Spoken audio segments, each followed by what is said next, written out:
Welcome back to our channel. So today in this video we are going to discuss about how to use SHEIN referral code. So without wasting much of our time, let's get straight into the video.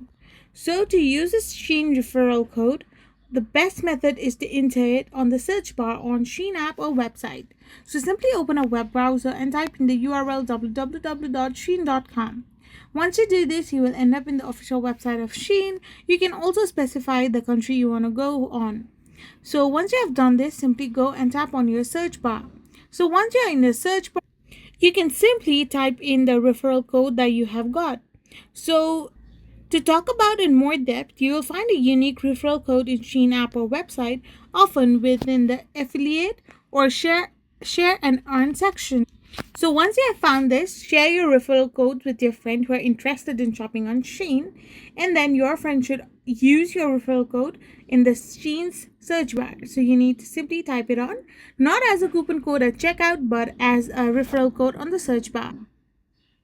Once your friend makes a purchase using your referral code, you will receive rewards which may include points, discounts, or other benefits. I hope you found this video helpful. So don't forget to hit that subscribe button and do give us a thumbs up. We will be back again with more informative videos. Thank you for watching.